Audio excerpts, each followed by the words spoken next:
सभी को नमस्ते, सभी को नमस्कार। एमपी सेट 2025 कई दिनों से कह रखा था कि ये आवश्यक सूचना आपको मिलने वाली है और आज आवश्यक सूचना आ ही गई है। लेकिन इस आवश्यक सूचना को मैं बताऊं उससे पहले मैं आपको बताना चाहता हूं, आज हमारे साथ हिंदी के प्रचंड व्याख्याता की हम बात कर सकते हैं। मयंक सर आज हमारे साथ है, तो मयंक सर आपका बहुत बहुत स्वागत है इस सेशन में। और पूरी जो आवश्यक सूचना है, जो एमपी सेट में क्या नया हुआ है, क्या नया आया हुआ है, आज मैं आपको नहीं बताने वाला हूं। आज पूरी की पूरी इंफॉर्मेशन मयंक सर आपको देने वाले हैं। लास्ट में छोटी छोटी बातें होती रहेंगी जो मयंक सर में आपको बताते रहेंगे। सो सर, मयंक सर आप बताइए कि आज एमपी सेट को लेकर क्या नई अपडेट आई हुई है, क्या एक इंपोर्टेंट और आवश्यक सूचना है जो बच्चों को जानना जरूरी और अहम है। चलिए, सबसे पहले तो आपका बहुत बहुत स्वागत है हमारे इस YouTube चैनल पर। दोस्तों, ये बहुत अच्छी बात है क्योंकि जब जब एमपी सेट आता है तो हमें पता चल जाता है कि अब असिस्टेंट प्रोफेसर भी आने वाला है। मतलब ये कहते हैं कि जब चिड़िया चौचौहा आने लगती है तो ऐसा लगता है कि अब सुबह होने वाली है। तो ये चहचहाहट और कुछ नहीं, ये हमारे एमपी असिस्टेंट प्रोफेसर की जो है वो प्रथम सीढ़ी है। तो इसमें क्या नया हुआ है? नया कुछ भी नहीं है, सब पुराना जैसा होता है वैसा ही हुआ है। हाँ, एक बस चीज है कि गृह विज्ञान जो आपका होम साइंस होता है, बस वो इसमें ऐड हो गया है। बाकी पिछली बार नहीं आया था तो इस बार उन्होंने दे दिया है। बाकी सब का सब बिल्कुल सेम है, चाहे आप सिलेबस की बात करें, चाहे जो है योग्यता की बात करें, कुछ भी हो सर, सब सेम है। एक एक बार हम देख लेंगे कि कौन कौन सा। आप सबसे पहले जानना चाहता हूं कि आप ये बताएं कि जो आज एक नया 1 अक्टूबर 2025 का अपडेट है, कल गांधी जयंती है, उससे पहले इन्हें एक बहुत बढ़िया अपडेट मिल गई है। तो ये जैसे कि इन्होंने कहा है कि मध्य प्रदेश शासन उच्च शिक्षा विभाग के भोपाल दिनांक 26/9/2025 के परिपक्ष में सहायक प्राध्यापकों मतलब असिस्टेंट प्रोफेसर की हम कह सकते हैं भर्ती हेतु राज्य पात्रता मतलब एमपी सेट। तो क्या सर ऐसा कोई स्टूडेंट जिसने एमपी सेट क्वालिफाई कर रखा है, क्या वो यूपी में जाके पेपर दे सकता है? नहीं सर, ये तो बिल्कुल भी नहीं है। ये केवल होता है नेट जेआरएफ के लिए। हमारे सर भी नेट जेआरएफ में बहुत पहले से काम कर रहे हैं और ये आप जुड़े हैं तो शायद ये तो आपको पता ही होगा कि यदि आपने एमपी सेट निकाला है तो आप केवल एमपी असिस्टेंट प्रोफेसर के लिए तैयारी कर सकते हैं। यदि आपने राजस्थान का निकाला है तो आप वहाँ के लिए तैयारी कर सकते हैं। लेकिन आपने यदि नेट जेआरएफ निकाला हुआ है तो फिर आप हमारे भारत के, हमारे राष्ट्र के, हमारे देश के किसी भी असिस्टेंट प्रोफेसर के लिए अप्लाई कर सकते हैं। तो ये सभी के लिए। सर आज आप बच्चों को ये बताइए कि कौन कौन से सब्जेक्ट में यूजीसी नेट होने एमपी सेट होने वाला है। तो एक बार आप मुझे बताएं। वैसे तो सारी चीजें सर इन्होंने दे दी हैं, एक बार हम और देख लेते हैं। जैसे आपको रसायन विज्ञान में मिला है, आपको वाणिज्य में मिला है, संगणक विज्ञान एवं अनुप्रयोग में मिला है, अपराध शास्त्र है उसमें मिला है, रक्षा और रणनीतिक अध्ययन है उसमें भी इन लोगों ने जोड़ा है, पृथ्वी, वायुमंडलीय, महासागर और गृह विज्ञान, अर्थशास्त्र, अंग्रेजी आप पढ़ ही रहे हैं, लगातार जुड़े हुए हैं। इसके बाद भूगोल, हिंदी, इतिहास, हिंदी में भी लगभग आती है, संस्कृत में भी ये लगातार ही आता है। गृह विज्ञान जो कि पिछली बार नहीं आया था, इस बार इन्होंने ऐड ऑन किया है। विज्ञान जो ऐड ऑन हुआ है, जी, तो इससे ये नए सब्जेक्ट जुड़ने से कौन कौन से बच्चों को फायदा हो सकता है? सर देखिए, फायदा नहीं, इससे एक चीज हमें पता चलती है कि असिस्टेंट प्रोफेसर में भी इनकी अब पोस्ट वैसे आने वाली है, इसलिए इन्होंने ये जोड़ा है। तो मतलब जो बच्चे जो एस्पिरेंट्स हैं, जो गृह विज्ञान जिनका सब्जेक्ट है, उनके लिए भी एक बहुत बड़ी अपॉर्चुनिटी, बहुत बड़ी अपॉर्चुनिटी है सर। पिछली बार नहीं मिला था, हताशा हुई थी।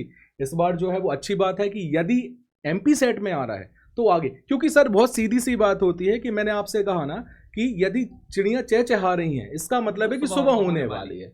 ये बिल्कुल इसका संबंध जो है वो जय बीरू की तरह है। अच्छा, कि जय आ गया तो बीरू भी आ गया। क्योंकि हाँ, एक क्वेश्चन और है सर कि जैसे कि आपको पता है कि इन्होंने दे दिया कि विषयों का पाठ्यक्रम यूजीसी व सीएसआईआर नेट की परीक्षा के पाठ्यक्रम के अनुसार होगा। तो मतलब बच्चों को तो यहाँ पर बहुत ज्यादा जोर देने की जरूरत होगी या नहीं होगी? सर ये हर बार लिख कर देते हैं और ये आपको भी पता है, ये मुझे भी पता है कि सिलेबस जो है वो बिल्कुल सेम होता है। केवल एमपी असिस्टेंट प्रोफेसर का सिलेबस दो तीन यूनिट छोड़कर पूरा सेम होता है। लेकिन एमपी सेट की बात करूं या हम नेट की बात करें, दोनों का सिलेबस सेम होता है। मतलब यहां तक कि कॉमा तक नहीं हटता है। ये तो बिल्कुल सेम होता है, तो इसमें तो कोई दिक्कत नहीं। सर एक बात और इन्हें बताओ। हाँ। ये अक्सर बच्चे जो एस्पिरेंट्स हैं घबरा जाते हैं और एक घबराने में बहुत टाइम अपना व्यतीत कर देते हैं, बर्बाद करते हैं। जैसे कि इन्होंने लिखा है कि परीक्षा का आयोजन माह जनवरी 2026 में किया जाना प्रस्तावित है। जैसे मैं सपोज करें सर हिंदी पढ़ाते हैं तो हम हिंदी के बारे में ही जान लेते हैं। कैसे, जैसे आज अक्टूबर स्टार्टिंग है तो अक्टूबर, नवंबर, दिसंबर, जनवरी, हम ये बात मान के चल सकते हैं कि एक आध महीना और एक्सटेंड हो सकता है। बिल्कुल सही है। तो क्या बच्चा 4 महीने में हिंदी की तैयारी कर सकता है?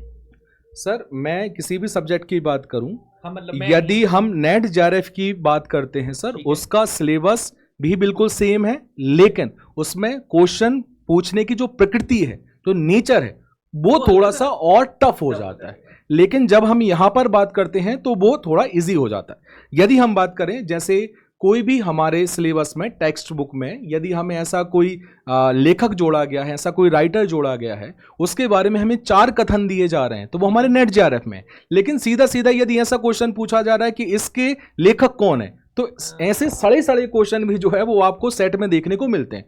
तो 4 महीने सर, मैं ये कह रहा हूं कि यदि आप, सीधी सी बात है कि आपने बीए किया हुआ है, आपने एमए भी किया हुआ है, तो थोड़ा बहुत तो हमें पता है, और सिलेबस भी हमने देखा है, पीवाईक्यूज भी देखे हैं, तो तैयारी की जा सकती है। मतलब एक बहुत बड़ा ऐसा कोई हम कह दें कि परेशानी है या बहुत ज़्यादा मशक्कत करनी पड़ेगी, तो ऐसा नहीं। यदि डेली के आपने 4-5 घंटे भी दे दिए तो सेट निकालना आसान। अब ये फायदा किसको भी देगा सर, जब आप एमपी सेट के लिए और प्रिपेयर करोगे तो आपका आधा सिलेबस कवर है। स्टार्टिंग की मतलब 2-3 यूनिट जो ऐड है, जैसे यदि मैं हिंदी की बात करूं, जैसे 10 भी यूनिट और 9 भी यूनिट एमपी से रिलेटेड लेखकों की और एमपी से रिलेटेड जो बोलियां हैं उनको लेकर एमपी सेट में कुछ डाल दी गई।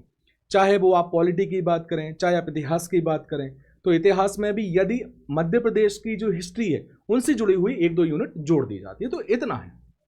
तो सर मैं यहाँ पर आपसे एक बात और पूछूंगा, जैसे कि मतलब आप देखो, अब तो ऑफिशियल एमपीपीएससी ने कह ही दिया इस वाली बात को, तो मतलब हम कह सकते हैं 4 महीना काफी है। मतलब यदि आप लोग यदि आप 0 से भी स्टार्टिंग करना चाहते हो, आप पेपर 1 को पढ़ना चाहते हो, पेपर 2 को भी पढ़ना चाहते हो, तो 4 महीने सफिशिएंट टाइम है। और एक आपके लिए वो स्टेप है कि यदि आपने असिस्टेंट प्रोफेसर के एग्जाम के लिए यदि आप तैयारी कर रहे हैं और यूजीसी नेट आपके पास नहीं है, तो आप सेट आपके पास एक अच्छा मौका है। और दूसरी बात, एक बात और है कि सर जैसे कि इसमें हम एलिजिबिलिटी की बात करें, यदि कोई भी बच्चा जैसे मास्टर कर रहा है, मानो एमए कर रहा है या वो एमकॉम कर रहा है या एमबीए कर रहा है, तो क्या वो बच्चा अपीयरिंग में फॉर्म भर सकता है? बिल्कुल भर सकता है सर, वो अपीयरिंग में भर सकता है। ऐसा एमपी असिस्टेंट प्रोफेसर में नहीं होता, उसमें आपको प्रॉपर पूरा सारी चीजें डिग्री चाहिए। लेकिन यदि हम सेट की बात करें या नेट की भी बात करें, तो वहां पर यदि आप फाइनल में अपीयरिंग में हैं तो आप सर वहां पर फॉर्म भर सकते हैं। सर एक क्वेश्चन और है, यदि किसी बच्चे ने बीकॉम किया हुआ है और फिर उसने एमए हिंदी से कर लिया, तो क्या सब्जेक्ट कॉम्बिनेशन में यहाँ तो कोई हेर फेर की बात तो नहीं होगी? नहीं सर, कोई ऐसा कोई दिक्कत वाली बात नहीं। अभी शायद कुछ चीज़ें चेंज हो रही हैं कि यदि आपने, हाँ हिंदी में साथ नहीं हो रही, यदि आपने बीएससी वगैरह किया हुआ है तो आप हिंदी को डायरेक्टली उठाकर और उसके लिए प्रिपेयर कर सकते हैं। देखो ऐसा सिर्फ आपके पीजीटी एग्जाम्स में होता है, कभी भी नेट के एग्जाम्स में और सेट के एग्जाम्स में ऐसा नहीं होता। वहां पर मास्टर डिग्री मेन मानी जाती है, आपने बैचलर में क्या किया हुआ है अब तक ऐसा कोई जरूरी नहीं है। आगे ये बात 8:10 और आज 1 अक्टूबर तक वैलिड है, हो सकता है कल के दिन रूल बदल जाए तो ये वीडियो अनवैलिड हो जाएगी। सर 1 हफ्ते में नोटिफिकेशन आ जाए, ठीक है, इन्होंने जनवरी बोला है तो हो सकता है। तो सर आज इनके लिए आप क्या स्पेशल देने वाले हैं? मतलब आप यहाँ तक आए हैं तो आप इन्हें क्या कहेंगे और क्या देंगे?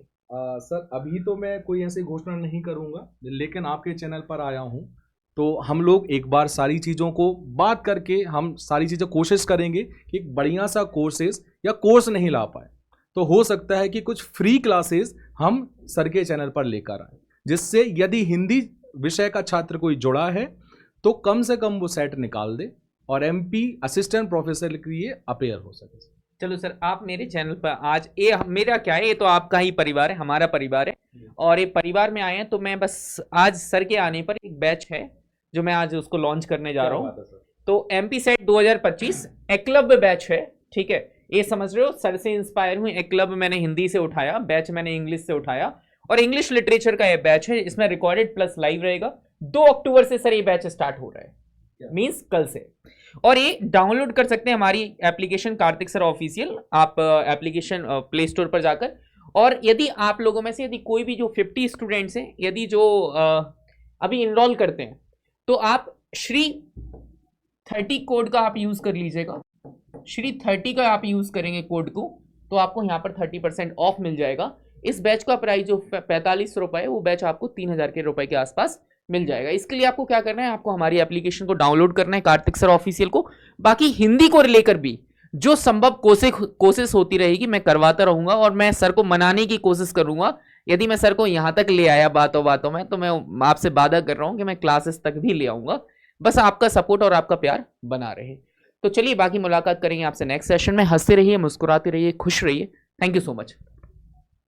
चलिए, आपका बहुत बहुत धन्यवाद वीडियो के अंत तक बने रहने के लिए, क्योंकि ये छोटी छोटी सी चीज़ें होती हैं जो बहुत ज़्यादा आवश्यक होती हैं किसी भी ऐसे छात्र के लिए जो कि अभी तैयारी कर रहा है, और यही चीज़ उसको परेशान करती है कि क्या करना चाहिए क्या नहीं करना चाहिए। तो ये वीडियो सच बताऊं, जैसे हमारे मित्र भी पास में खड़े हुए, ये कोर्स बेचने के लिए बिल्कुल नहीं है, और क्योंकि ऐसी चीज़ें होती रहनी चाहिए कि यार आपको बस जानकारी मिलती रहे। हम भी बस बैठे हुए थे, एकदम से हमें ऐसा लगा कि यार आपके साथ में साझा करनी चाहिए सर।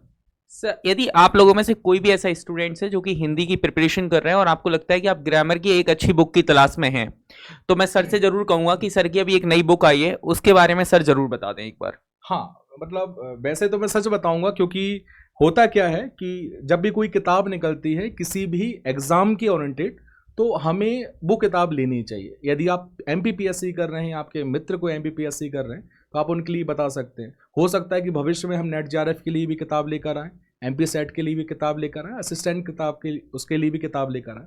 उसके बाद होगा तो हम उसकी चर्चा जरूर करेंगे। अभी हमारी सामान्य हिंदी एवं व्याकरण, जो कि केवल ग्रामर से संबंधित है, एमपीपीएससी पेपर 5 के, यदि आपका कोई मित्र है, यदि आप भी तैयारी कर रहे हैं, तो आप उसको ले सकते हैं। और लेने के पहले एक बार आप उसे खंगालिए जरूर, क्योंकि मैं हमेशा ही कहता हूँ कि किताब केवल उठाकर मत ले आइए किसी भी व्यक्ति के कहने पर, मेरे कहने पर या सर के कहने पर। आप देखिए, देखने की जो है प्रथा परंपराएं वापस चालू कीजिए। किताब का नाम क्या है? किताब का नाम है देवनागरी प्रकाशन से है, और उसका नाम ही है सामान्य हिंदी एवं व्याकरण। बच्चा कैसे ले सकता है इस किताब? इसे ऑनलाइन ले सकता है सर, इसको ऑफलाइन ले सकता है। मध्य प्रदेश के हर एक बुक स्टोर पर मिल जाएगा, चाहे वो छतरपुर हो, भोपाल हो, इंदौर हो, छिंदवाड़ा हो, कोई भी हो। यदि वहाँ नहीं मिल पा रही है तो अमेज़ॉन पर जाइए, आज लिस्टेड हो जाएगी, आज लिस्टिंग हो जाएगी, आप वहाँ से ले सकते हैं। तो कहीं पर भी आप डालेंगे तो आपको वहाँ पर मिल जाएगी sir. Thank you so much. बाकी मुलाकात करेंगे आपसे नेक्स्ट सेशन में। Thank you so much. हंसते रहें, मुस्कुराते रहें, खुश रहें। जय हिंद, जय भारत।